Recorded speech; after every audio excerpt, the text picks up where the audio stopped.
draw the problem out of the book because they have it drawn so well and worded so well and good explanations every step of the way. And then some steps for solving optimization problems on page 260, and then we'll start working our example. But the basic idea in 4.7 is one of the main things that calculus is used for is to find the optimal quantity in a given situation. On page 259, it says one of the most common applications of calculus involves the determination of maximum and minimum values. Consider how frequently you hear or read such terms as greatest profit, least cost, least time, greatest voltage, optimum size, least size, greatest strength, and greatest distance. All of those are problems of optimization. Someone is trying to find out what maximizes a quantity or minimizes a quantity. In manufacturing, you would want to minimize your cost, and one way to minimize your cost is by minimizing your material. So you find the dimensions of whatever you're making that will give you the most bang for your buck, but at the same time minimize your cost by minimizing the raw materials that you have to use. Example 1 is finding the dimensions of a box that will maximize the volume. You want your box to hold as much stuff as possible, but use as little material as possible, because when you minimize your cost, you're also maximizing your profit. And that's what you want to do. A manufacturer wants to design an open box. That means you don't have to take the lid into the calculations. An open box having a square base and a surface area of 108 square inches. What dimensions will produce a box with maximum volume? So here we really are not given an option of how much material to use, our cardboard or our metal or whatever the box is made of. We have 108 square inches of it. That's not going to change. We just want to make a box out of that material that has a maximum volume. So each of these problems, actually, I can think of one exception to it. Most of these problems are going to have a primary equation and a secondary equation. The primary equation will be the equation that you're trying to maximize or minimize. If you're trying to maximize your volume, then your primary equation is going to be about your volume. The secondary equation is going to be whatever other information you're given. In this case, the secondary equation will have to do with the surface area. So your primary equation in this case is volume equals x squared times height. Because you know that this is a box with a square base, if you let one of the sides be x, the other side's going to be x, and x times x is your length times width, and then times h, your height. So your primary equation is b equals x squared h. But because you're going to do calculus to find the maximum or minimum value of that volume function, you want that volume function in terms of only one variable. You have to be given some other information so that you can write either x in terms of h or h in terms of x. So you go back to the problem and you see what other information you're given. The fact that the surface area is going to be 108 square inches means that you'll have to figure out a formula for the surface area. There are 4 sides and a base. The formula for surface area then would be the area of the 4 sides. Each of the 4 sides would be a length times a height, x times h, and there are 4 of those. And then the bottom surface area is x times x, or x squared. That is what has to equal 108. Now that you have your secondary equation, you can either solve for x in terms of h or h in terms of x. It doesn't matter. Looks like the person who did this problem decided to solve for the height of the box. In terms of x, the height would be 108 minus x squared divided by 4x.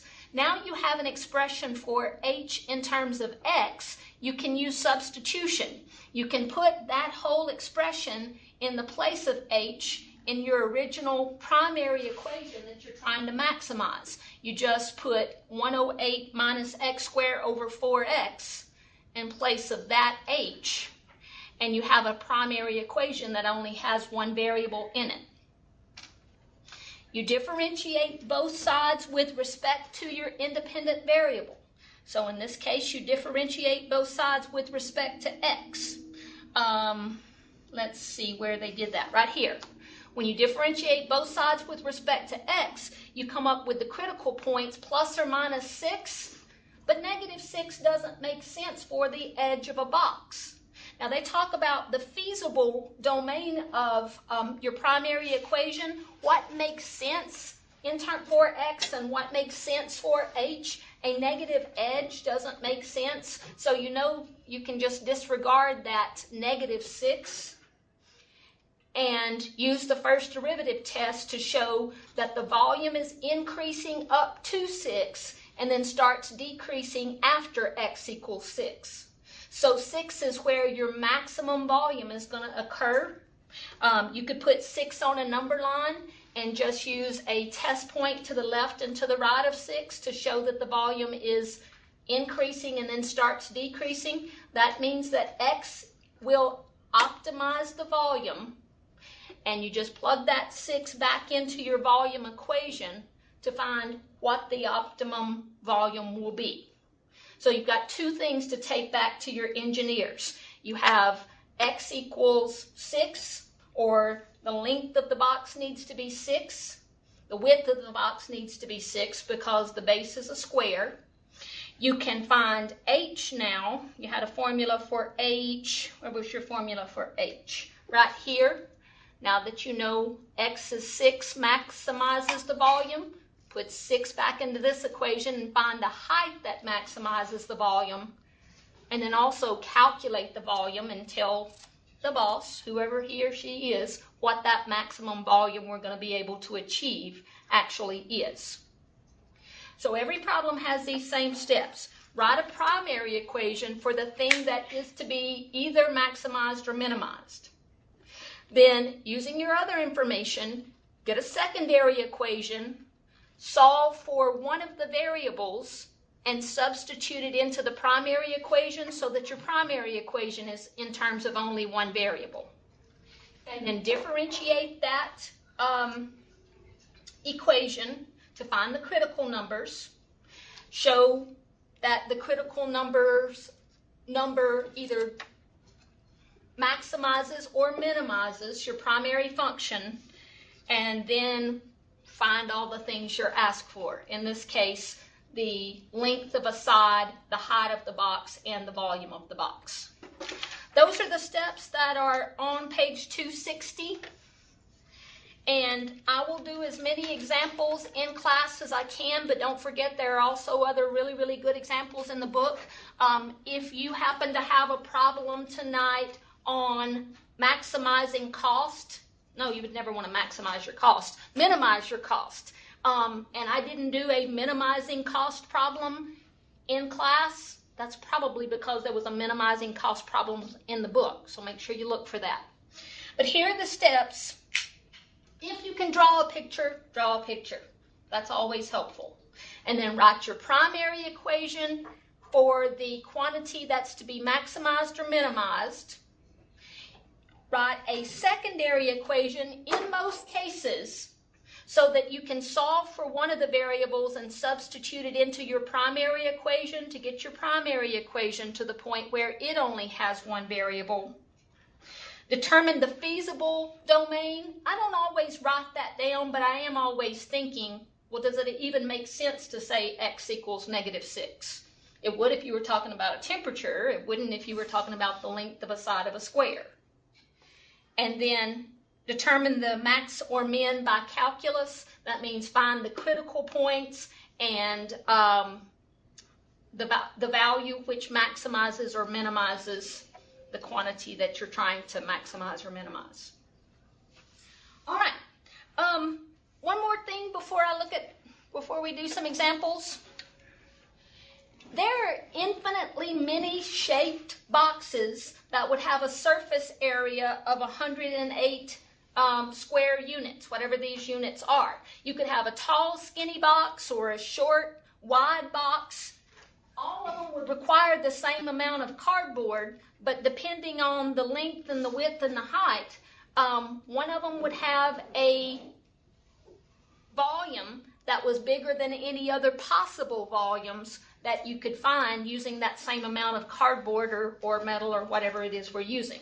So that's why you have to have two equations. One equation in itself could not be solved because the volume of a box depends on three things: the length and the width and the height. This problem was made easier because the base was squared. That means, or was a square, that means we were able to get it down to just two variables. The length and width were the same, so we only had x and the height. But you have to have two equations because you, or at least two equations because you have more than just two variables. All right, so the first one that I want to do, actually the first three problems are good practice but not exciting real life applications. That's okay. Page 265, number 4. 4, 6, and 8 say find two positive numbers that satisfy the given requirement. And number 4, we have the product of these two numbers is 185, and the sum, and their sum is a minimum. Now, if we call our two numbers very cleverly x and y, then our primary equation is going to deal with the fact that we're told their sum is a, where is it? Sum is a minimum on number 4. So give me an equation for the sum of two numbers. If I let S stand for sum, then how would you write the sum of x and y? X plus y. Well, that wasn't very difficult. That's my primary equation. It has two independent variables and one dependent variable. This sum depends on, well, x and y. Our secondary equation is necessary so that we can get this primary equation to have only one independent variable.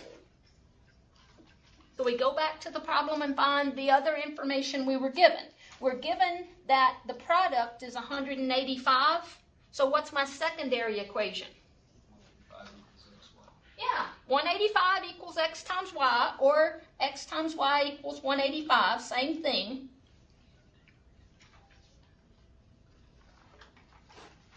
Now I can solve this secondary equation for x in terms of y or y in terms of x. It doesn't matter. Sometimes it seems simpler. It becomes apparent which variable to solve for because it's easier to solve for one than the other. But in most cases, just flip a coin. And this one I'm going to solve for y. Y is 185 over x.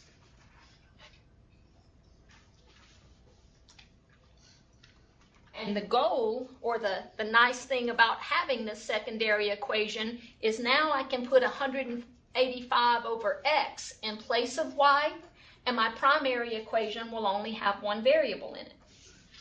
I'm going to say by substitution, the primary equation becomes x plus 185 over x.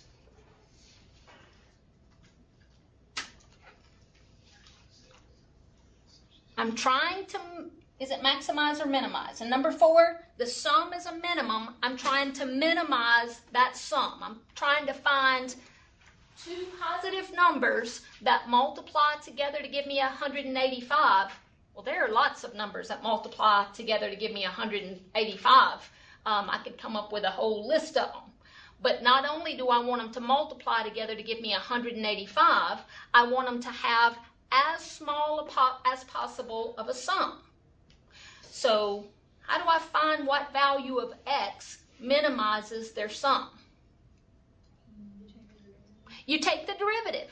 I'm just saying find the x that minimizes the function, and so take the derivative. Might be easiest to write that equation as x plus 185 x to the negative 1, just so you don't have to use the quotient rule.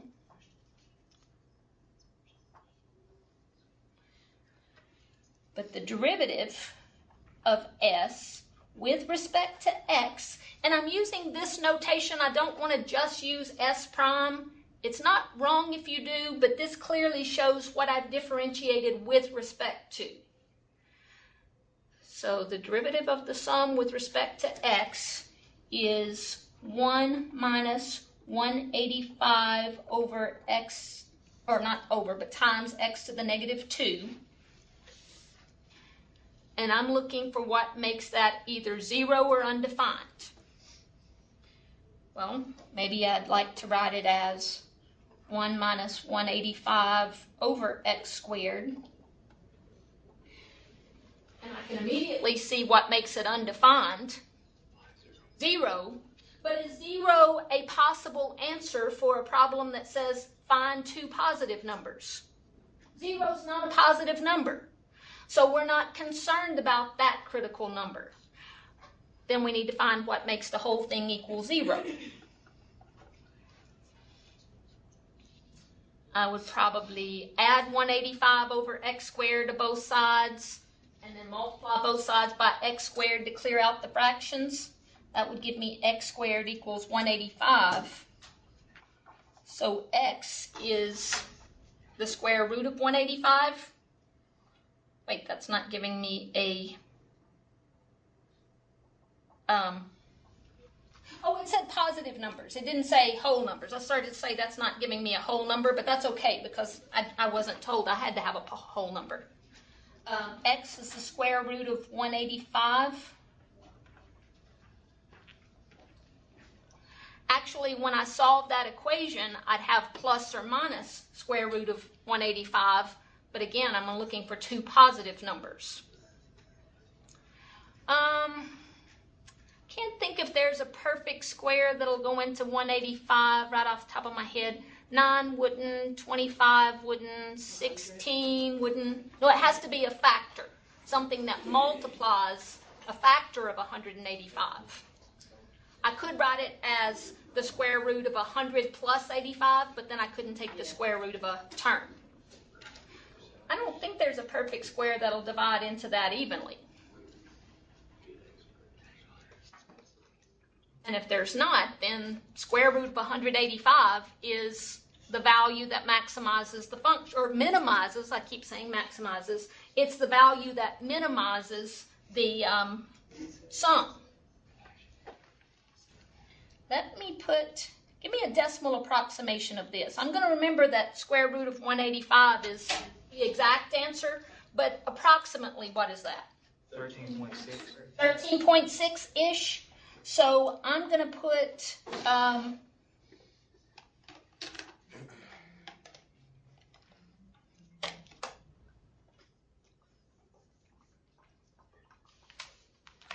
that square root of 185, or approximately 13.6 on a number line.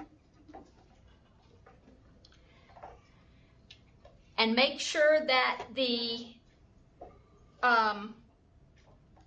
derivative is increasing up to that point, and no, if it's a minimum, decreasing up to that point and increasing afterwards. If I just pick a number to the left of 13.6, maybe just 13, maybe 12, substitute it into the derivative. If I let x be 12, then this would be 1 minus 185 over 144. That's 1 minus something that's bigger than 1.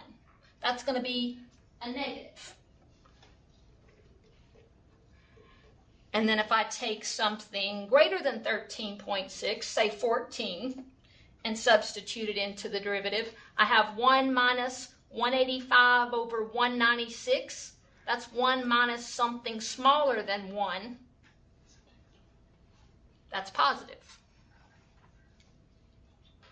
So square root of 185 is where the function goes from decreasing to increasing. Therefore, by the first derivative test, square root of 185 is where the minimum occurs. Now make sure you answer whatever question was asked. If the question was, what is the smallest minimum that you could get from two numbers that multiplied together to give you 185, then you would have to take x and y and add them together and say this is the smallest sum you could get. This problem actually just said, what are the two positive numbers? So I'd have to say, this was x. The two positive numbers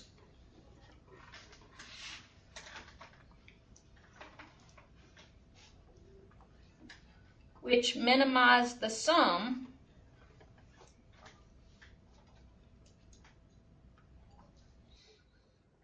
are, well, x is square root of 185. But what does that mean y is? Or how do you even find y?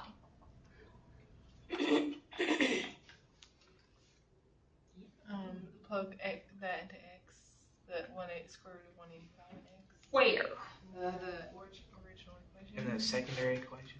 Yeah, your secondary equation is where you had a formula for y. If you know x and y have to multiply together to give you 185, and x is the square root of 185, what does y have to be? Square root of 185 as well. It's the square root of 185 times the square root of 185 that gives you 185.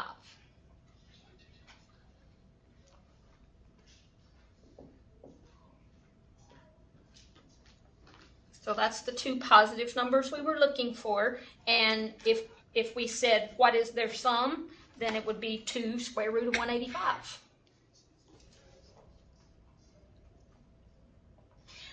Like I said, these first few problems are not terribly interesting because we don't know what x and y stand for and why we're trying to minimize their sum.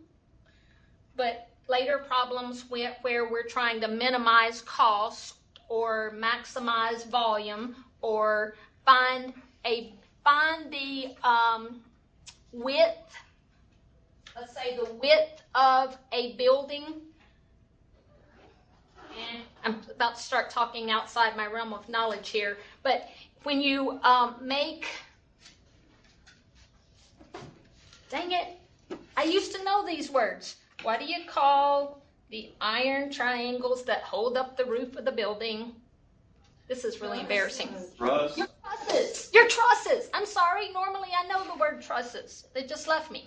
You're trying to find the length of truss that will bear the greatest weight for that roof for some reason. That's a real life problem where this is not. Let's do one more really easy one just for practice though. Let's skip to number 8.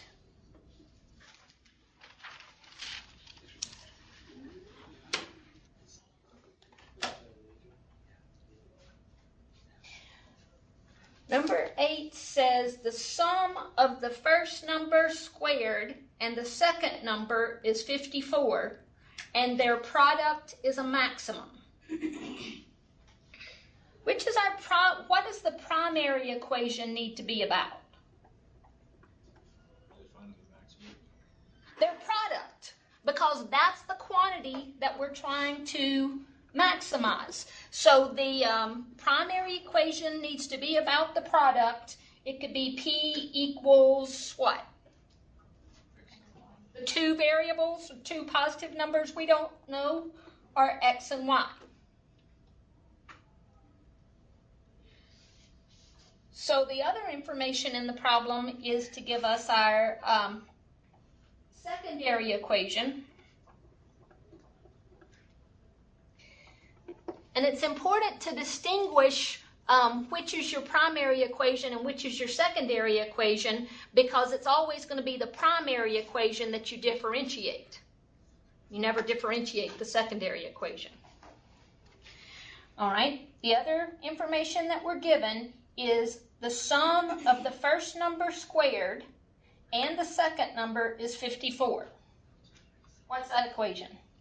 Squared plus y equals 54. Yeah, here's the first number squared. Here's the sum of the first number squared and the second number, and we know that sum is going to be 54. So you could find y or x then. Technically, it doesn't matter whether we solve for x or solve for y. In this case, I think it would be easier to solve for y. Y is 54 minus x squared.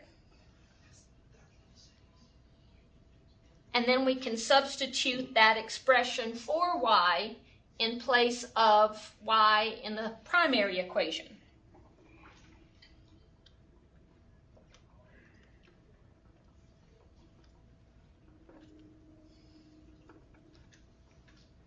X times 54 minus x squared. You'd say you don't have to use the product. Yeah, if you were to begin your differentiation right there, you'd have to use the product rule. It makes the whole equation easier to differentiate if you distribute that x. 54x minus x cubed.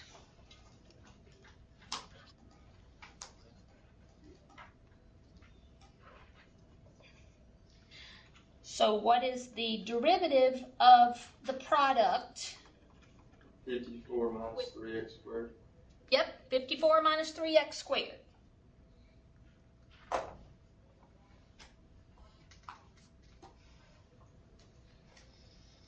There would be nothing that makes that undefined.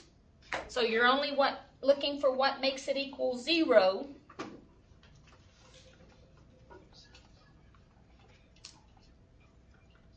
Square root of 54 over 3.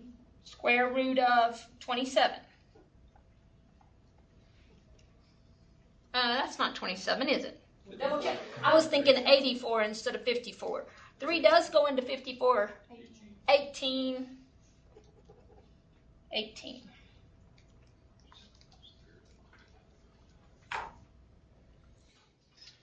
Or 3 square root of 2.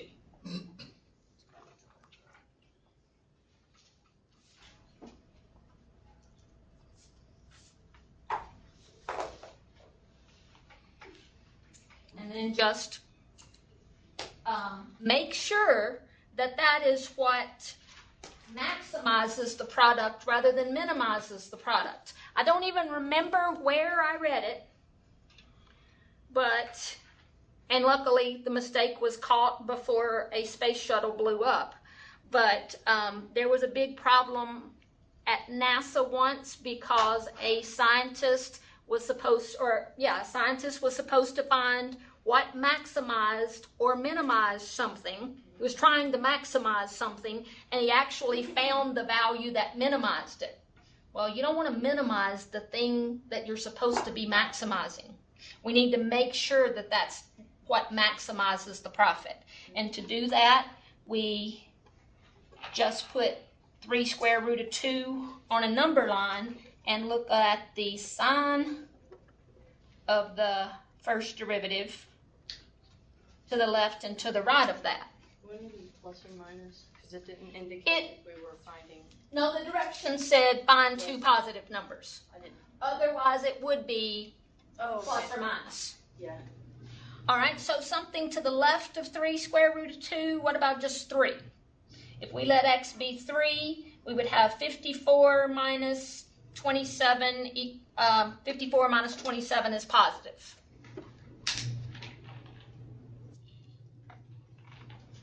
But if we chose something bigger than 3 square root of 2, maybe 4, and substituted it into the derivative, we'd have 54 minus, whoa. It's 64. It's right around 4.2, so it doesn't. 4 is not bigger than 3 square root of 2.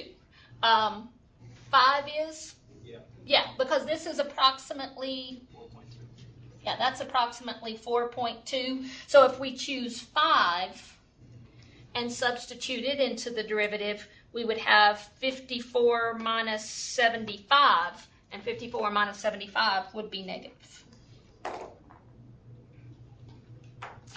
So up until 3 square root of 2, our product would be increasing, but after that, the product would be decreasing.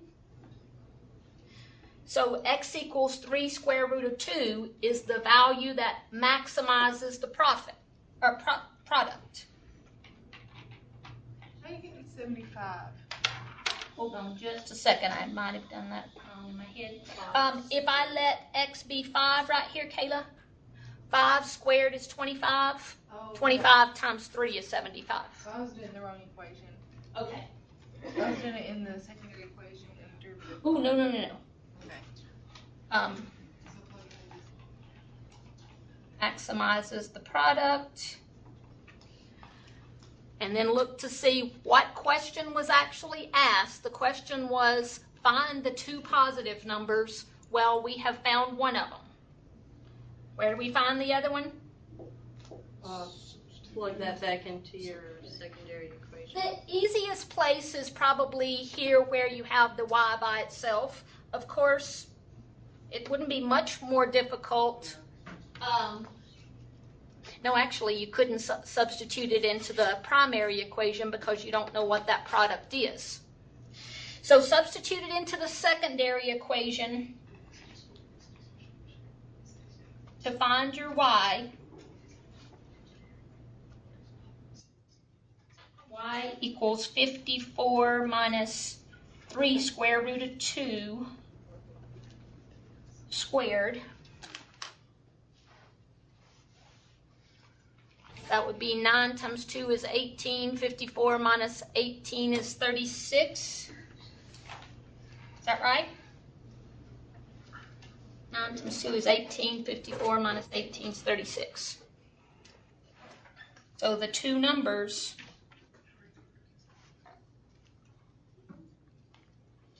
are 3 square root of 2 and 36.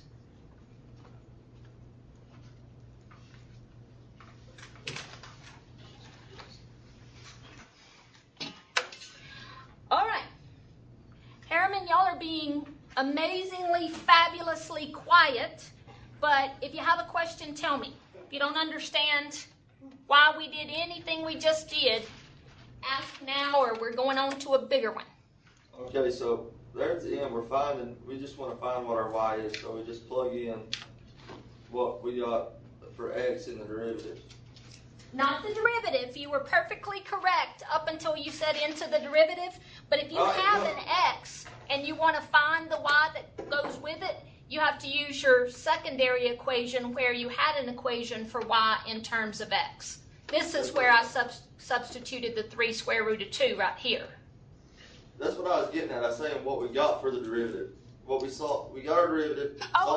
Yes. That was our x. We plug that into the secondary equation to get what we want. That gives us the 2 numbers that maximize or minimize it. The first number was the critical point of the second derivative, and the second number was the number that we got from the secondary equation. Once we knew the x that maximized the product, we had to find the y that maximized the product, and we did that in the secondary equation. So are you finding what maximize and minimize at the same time, or are you finding one or the other?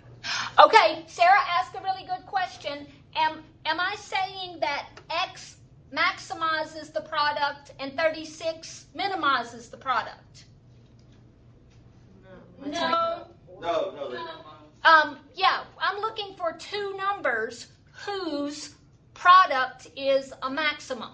There are infinitely many ordered pairs that make that equation true, the second equation true. I could give you lots of different ordered pairs where if I squared the x and added the y, I'd get 54. But I want not only the ordered pair, which if I squared the x and added the y, I'd get 54, but of all of those infinitely many ordered pairs, I want to know which one gives me the smallest product if I multiply the x and the y. Well, this is the ordered pair that will give me the smallest product. Okay. It does satisfy the secondary equation.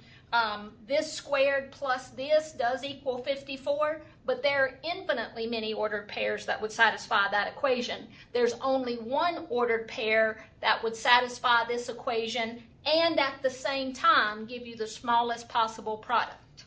Okay. So like if you're dealing with money, like the smallest product, if you're looking for the smallest product to make more money. Quite possibly. These two Minimize like cost. These two problems help you understand the process. I mean, they help you understand the steps, but they don't make you see the point of optimization. They're like the elementary algebra word problems. If Sue is twice as old as her brother Bill and they both like bananas, you know, so what? You can do it. Nobody's ever going to ask you to. Well, these are helping you learn the steps, but now we're ready to do a problem that actually could be applied somewhere. So, let's see. The first one I have circled is 22. And we have 2 days to cover this section. So I looked at the problems that I want you to do in the homework, and basically I'm doing the even one right beside every odd problem that you're assigned in the homework. We'll see how far we get today, and then I'll tell you where to stop in the homework. But I'm going to do 22, and then you're going to do 21, which is pretty much just like it. 22 says, where is it? A rancher has 400 feet of fencing with which to enclose 2 adjacent rectangular corrals. Now, I'm purposefully not showing you the picture here, but if you have your book open, you see it anyway. I want to practice being able to draw this picture without it being given to me. 2 adjacent rectangular corrals. I was raised on a farm. I can do that. Was you really? Yes, I was. Only it was a chicken farm, and you don't corral your chickens. I have cattle. I got chickens. I had chickens at one point. We killed them all. That's a good idea. That's a good thing to do with chickens. I've had cattle, I've had horses. All right, here's my 2 adjacent rectangular corrals. And the rancher only has 400 feet of fencing. He's not going to go buy more. He just wants to build the biggest pen he or she can with the 400 feet of fencing that he or she has. So you want to maximize your area? We're trying to maximize the area because that determines how many chickens you can put in each pen. Or pigs, or cows. So you have 3 W's and 4 L's. Well, that's a good way to think of it. I mean, you can label the picture however you want to. I would call this maybe the width of the pen, and I have 3 of those, and then I have 2 lengths for the pen. That's how I would think of it. But the cool thing is we could each think of it differently. You said 4 lengths, so you're letting your length be the length of one of the pens, where I was letting my length be the length of both pens together. That's okay. I have We a can question. set. Yes, sir. What if one of the corrals was smaller than the other? Does it say that they were the same size? Let me think about that for a second. Has 400 fence with which to enclose 2 adjacent rectangular corrals. I think that when we solve this problem, it'll turn out to be most efficient to have both pens being the same size. But you know what? It takes the same amount of material whether this division fence is smack in the middle or over here making one big pen and one little pen. It's going to take the same amount of materials. Okay.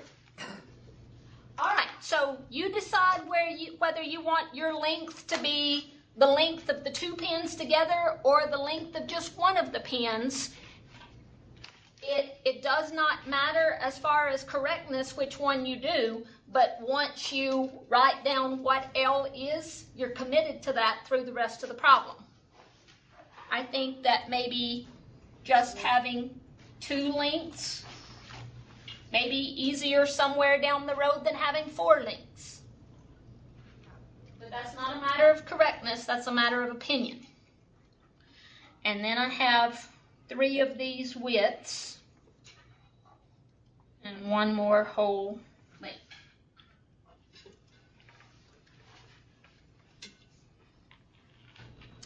Now, what does my primary equation need to be about? Area. The area is what we're trying to maximize. We know how much fence we have to use. That's not going to change. But it's the area that we're trying to maximize. So what would be a formula for calculating the area of that, those 2 adjacent pins? Area Times what, times 2? Well, the area equal, it'd be area equals WL. 3W2L. Everyone I've heard has made it a little too complicated. Area's just The area of this pin is just length times width. I'm done. Now, if you let length be just the length of one of these pins, then your formula for area is going to be different than mine. You're going to have width times 2 lengths. But that's why I chose to let the length be the whole length so that my area would only have 1 of the lengths and 1 of the widths. Length times width.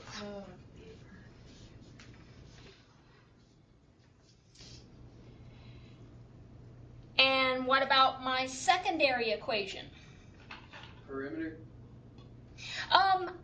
I call it P for perimeter. It's not actually perimeter if you're talking about including that middle piece, but I can't think of a name that's better for it. Maybe F for fencing if you want to. It doesn't matter. I would have used P. Could you do it like, well, I guess you just separate it anyways, but 2P, because then you're finding 2 perimeter? Well, no, because they share that middle one. What? Yeah. never mind. What is an equation? I'm tempted to use F for fencing instead of P for perimeter. It doesn't matter. But whatever you write down, you're committed to it at that point.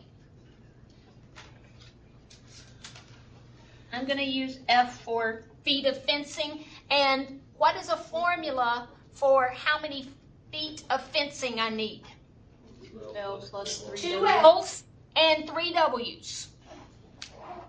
I'm sorry, what? Equals 400. Yes, Yeah. the 2 L's plus the 3 W's have to add up to 400 because that's all the fencing we have. So far, so good? Now, why did we need that secondary equation? So that we can find one of our To variables. solve for either L or W and get this primary equation so that it's in terms of only one independent variable. Well, looking at my secondary equation, which would give me the neatest equation if I solve for L or if I solve for W. Either one, I would probably solve for L and divide 400 by 2, then solve for W and divide 400 by 3, but that doesn't matter. Once again, this is why it takes me so long to grade these tests. Everybody may have set up the problem differently. Everybody may solve for a different variable here, but as long as what you've done gets the right answer, then it's fine. I'm going to solve for L. 400 minus 3W divided by 2, or just 200 minus 1.5 W.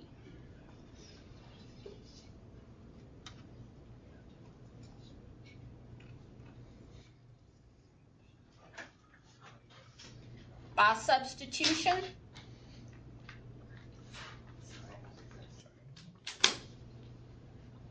my primary equation now becomes W times 200 minus 1.5 W.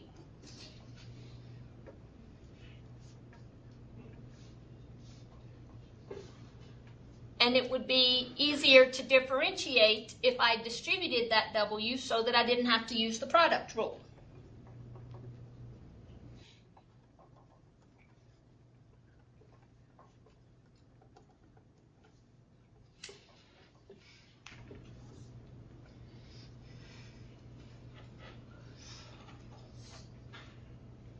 All right. Am I ready to set that equal to 0? No. That's the most, well, I don't know what the most common mistake. There's so many places for mistakes here, but a common mistake is not to think, is what I'm doing, does what I'm doing make sense? If you set area equal to 0, you're finding the width that will give you no area with which to fence your cows. That's not what you want. You're not trying to find what makes the area equal 0. You're trying to find what makes its derivative equal to 0. So make sure you differentiate with respect to the width. And that would be what? 200 minus 3W. 200 minus 3W. There's nothing that makes that undefined. So I just want to find what makes it equal 0. And that would be 200 divided by 3. 63. No, it's 66.7. I'm going to keep that exact answer. Farmer Jane likes to have her fences built precisely.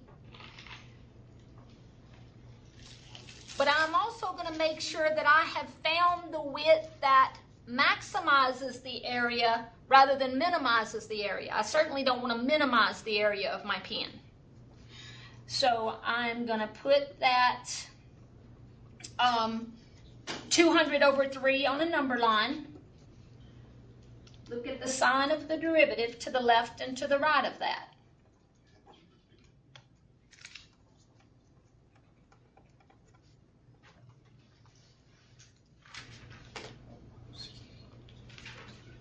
Yeah, 65 is good. If you put 65 into the area equation, you would get a positive. You might have to use your calculator to do it. I can't square 65 in my head. Maybe you can. When you take 67 and plug it into the derivative, you get a negative.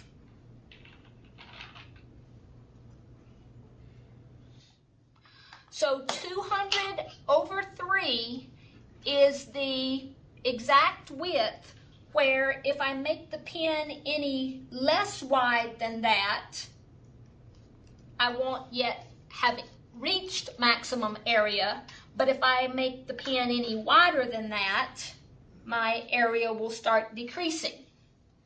Wait, did you plug that back into the derivative because you said something about squaring it? Oh yeah, actually we wouldn't have to square it. If I'm plugging it into the derivative, I'm just doing 200 minus 3 times whatever, 3 times 65 positive, and then 200 minus 3 times 67, that would be negative. So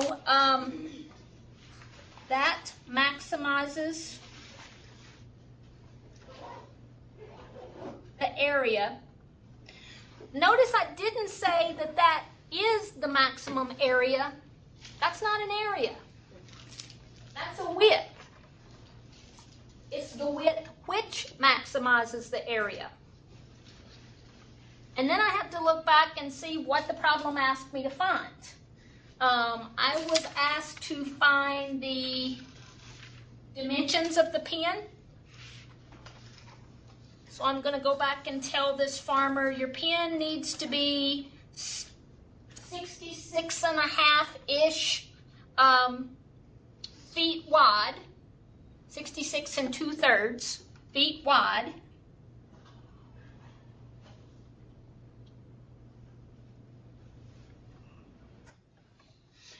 And here's where you're going to have to be very precise in the way that you word your answer.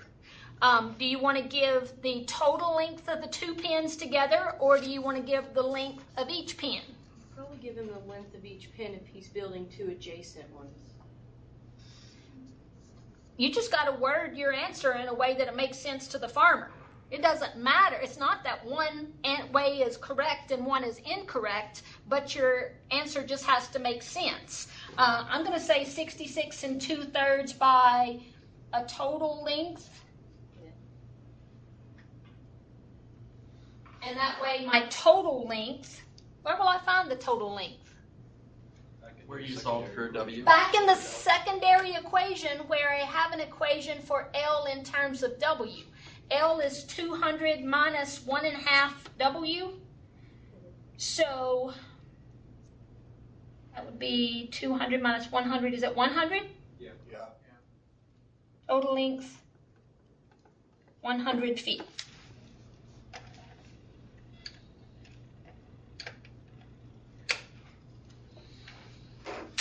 But if you wanted to say 66 2/3 by 50-foot pins, that's just as good. That makes sense. So you plug in the 66.766 2/3 into the 200 minus 1.5 W? Correct.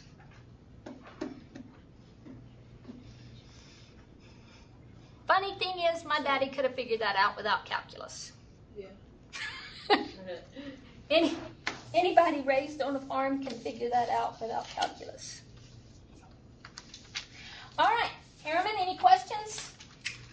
So we do have to write our answer in a written form.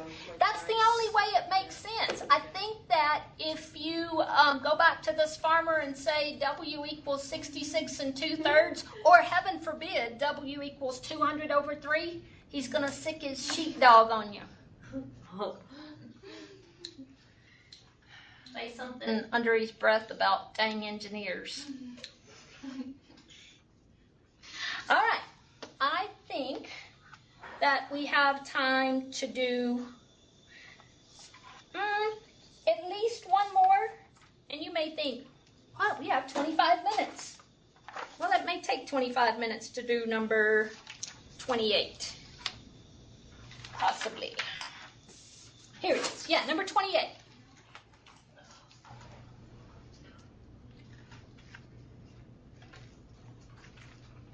Once again, they have the picture drawn for us.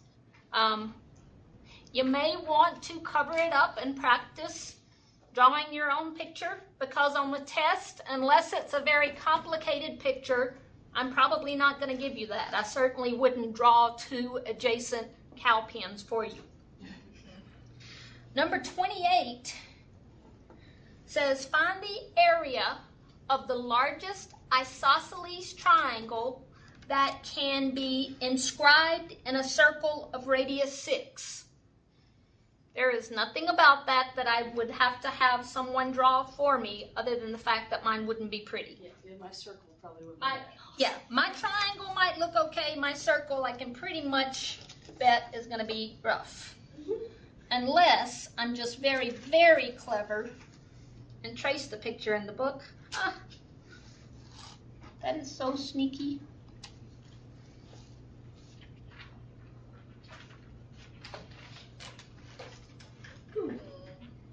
It could still be bad. Yeah, mine's still going to be bad. I'm just going to pretend the circle. Yeah. This is not art class. You're not being judged on how pretty your picture is. This is where having MS Paint comes in really handy. Or not being OCD, either one. Yeah, I just drew like a dot here, a dot here, a dot here, and a dot here, and I'm pretending the circle is. All right.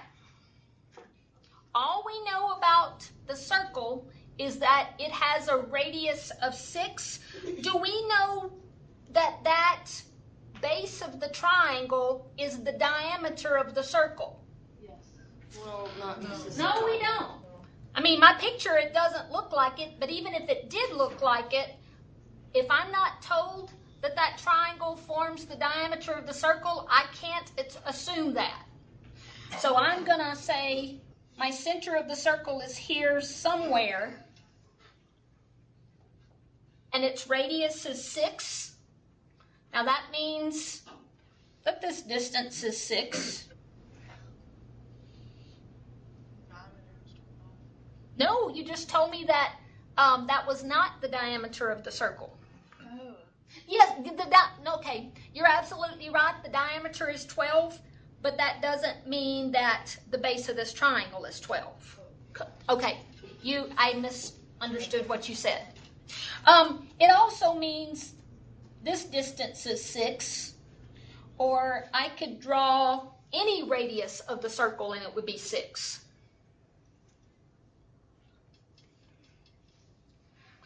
Now the A part of the problem says solve by writing the area as a function of h. Well, that would pretty much require that the book tells me what h is. Okay, I can't solve in terms of h if I don't know what h is. So I looked to see if they gave me that, and they've labeled this little bitty distance from the center to the base of the triangle. That's what they've decided h is. Wait, we're going to use Pythagorean theorem. Yes, we are. Because the 6 and square root of 6 square root of 6 that gives you the hypotheses of one side. When that, because this isosceles triangle is the same in all 3. No, isosceles triangles has at least 2 sides being the same. Okay. I don't know that all 3 sides are the same, but at least 2 sides will be the same. I was going to get excited there for a second. Well, you can still get excited. We still are going to use the Pythagorean theorem.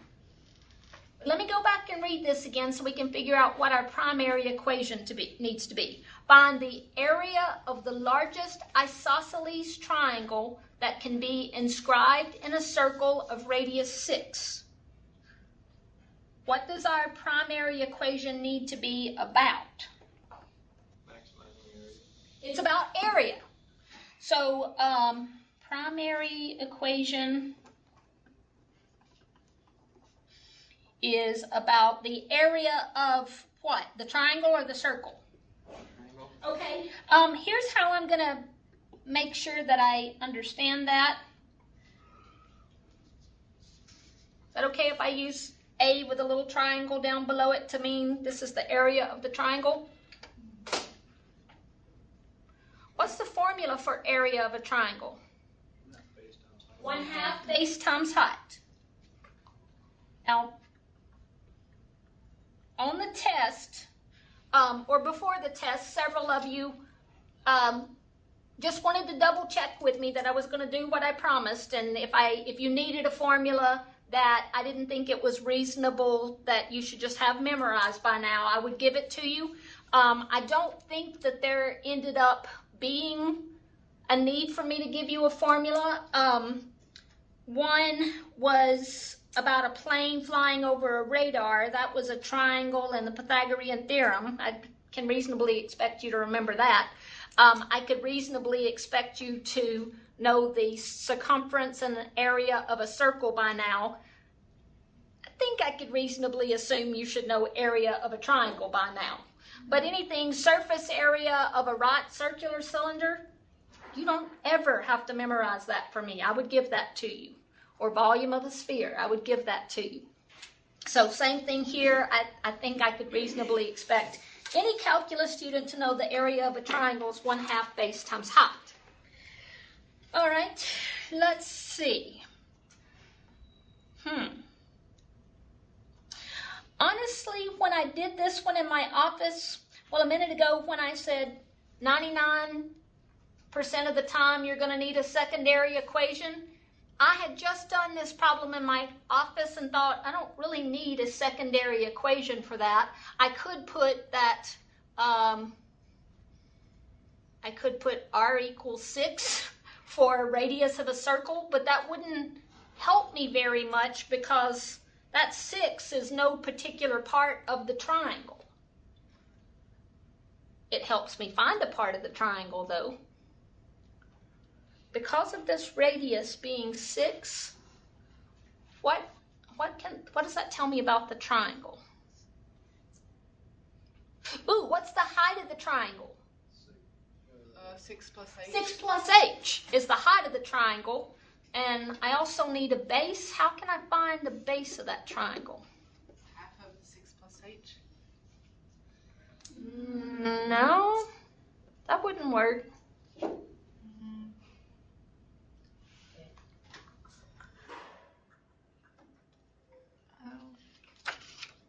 6 squared, no wait, 6 squared minus h squared. This is a leg of a right triangle with one leg being h and one leg being 6. Now this whole problem would have been harder if that radius hadn't been drawn for you. What if that wasn't drawn? Then I might have had trouble thinking, oh, let me draw in that radius and then use the Pythagorean theorem. Some of you may have automatically done that. I would have sit there and stared for a while trying to figure out what to do. But with that radius drawn, this half of the base is pretty easy to get. It's square root of 36 minus h squared. And really, that's my secondary equation. If you want to write something down, you could say the base is 2 of those.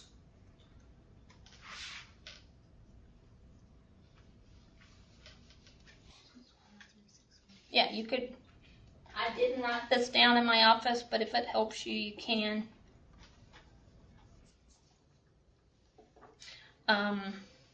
Base, a half of the base equals square root of 36 minus h squared, so the whole base would be 2 of those.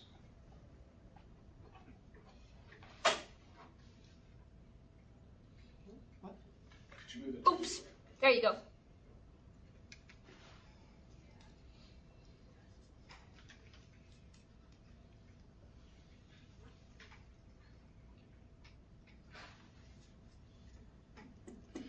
And then by substitution, I just realized another problem with my labeling. It's not an insurmountable problem. I can overcome it, but I have to be paying close attention. Let me tell you a mistake it would be easy to make.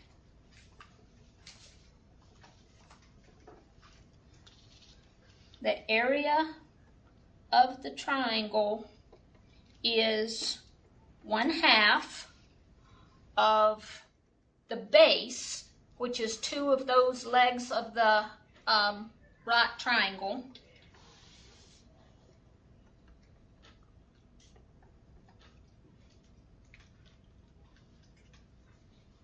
that would be a pretty easy mistake to make. What's wrong with that? I have a value for h. H equals 6 plus h. Yeah, and I don't like that. H equals 6 plus h doesn't sit well with a mathematician. H does not equal 6 plus h for any value of h. All right, so just to fix my labeling, I'm going to let h, or in this formula, area of a triangle is 1/2 base times height. I'm going to say height of the triangle, and the height of the triangle is not just h, it's h plus 6.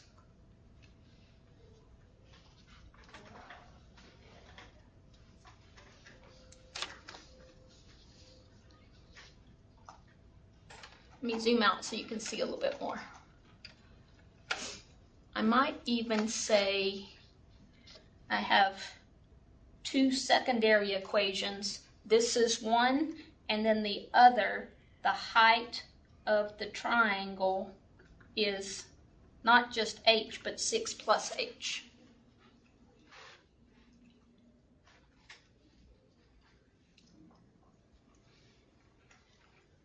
Any questions about that?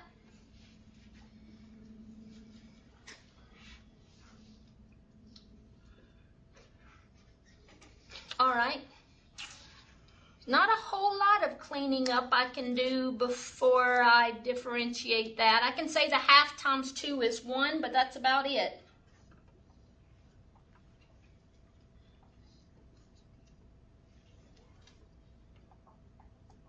Even if you just try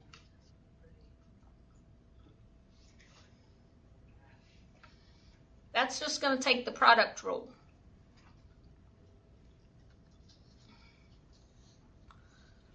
All right, I'm not going to talk the whole time I do the product rule.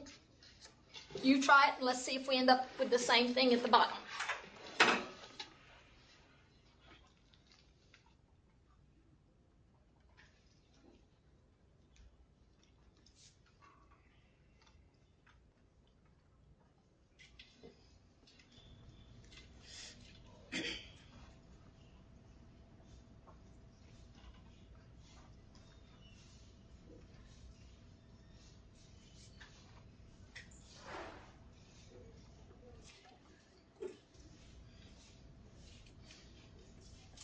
I didn't leave myself enough room.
It took about a day and a half.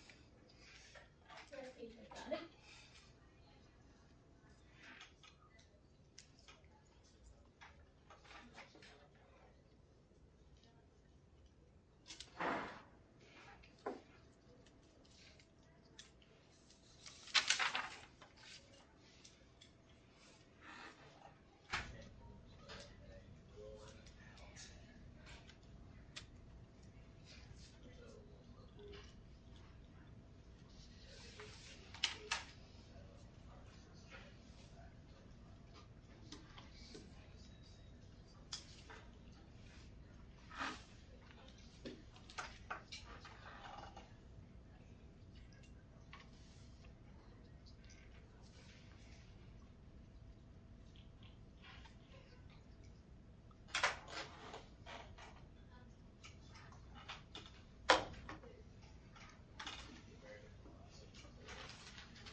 Does anybody second that?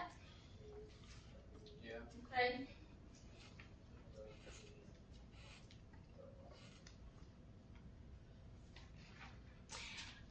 I never think to write down my feasible domain in the step that the box of steps in the book says to write it down. But right here, when I find the critical points to be, or the possible critical points to be -6 and +3, one of those doesn't make sense based on what H stands for. What doesn't make sense? -6 doesn't make sense. +3 does make sense. Wouldn't you have to use 0 as 1, 2 for -2? It's -2 equals, or no? Yeah. So my critical number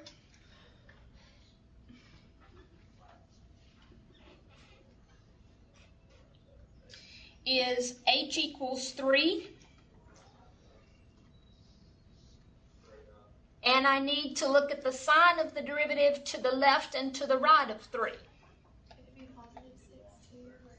It could be a +6, but what would be, what would the base of that triangle be if H was +6? 0. It's a good thing to ask though, Sarah. You were on the ball to notice, hey, H equals 6 could be a critical number also because it makes the derivative undefined. But as soon as you look back at your picture, you realize that doesn't make sense. I'm gonna make a note right here. H equals -6 and H equals 6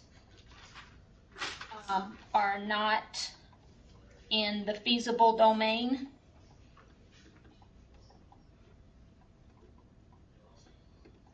They don't make sense in terms of the picture.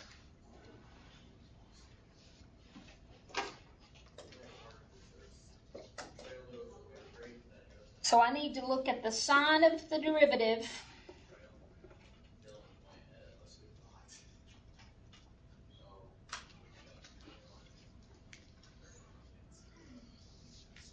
to the left and to the right of 3.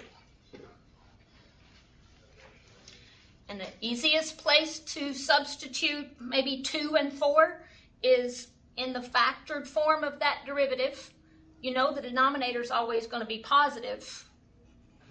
So if you let H be 2, you're going to have a -2 times a positive times a negative.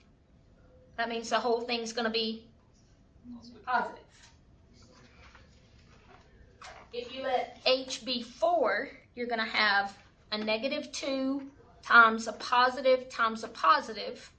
That means the whole thing's negative.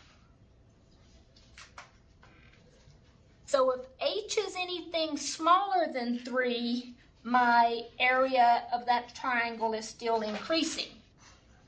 But if I let H be anything greater than 3, the area of that triangle starts decreasing. And that means 3 maximizes, or I'm going to write H equals 3, maximizes the area of the triangle.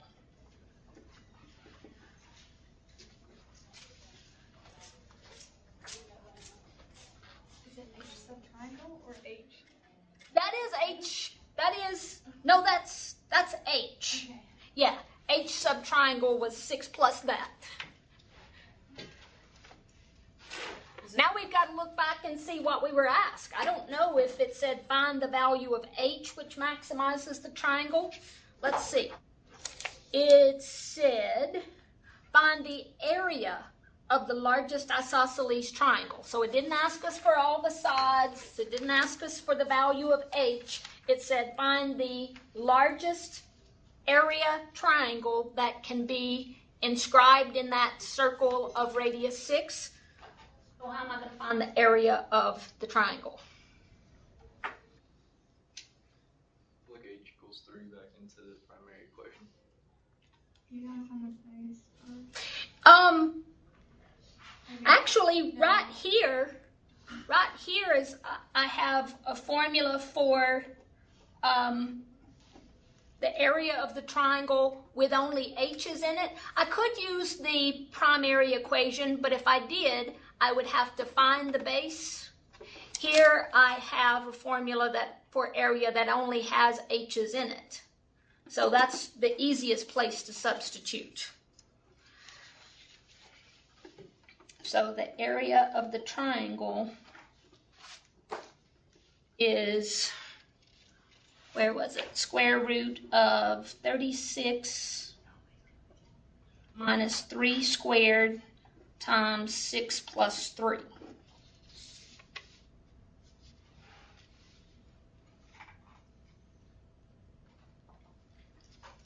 (36 minus 9 is 27. That's square root of 27 times 9,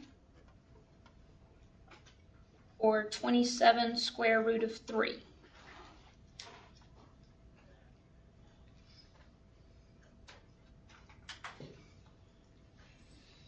And we weren't told the units on this triangle. I don't know if that's inches or feet or millimeters. I'm just going to say square units, because I don't know what the units are.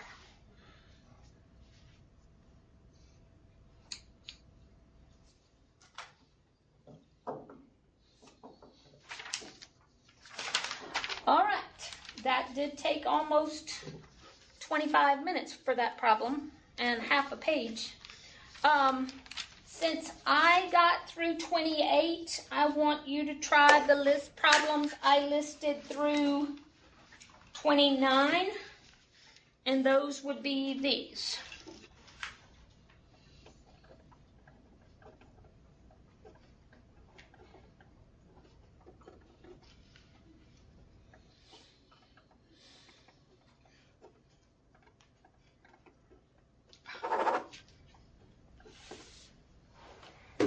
$125.29.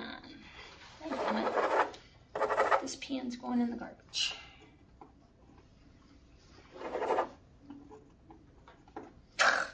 Look, I already have them written down.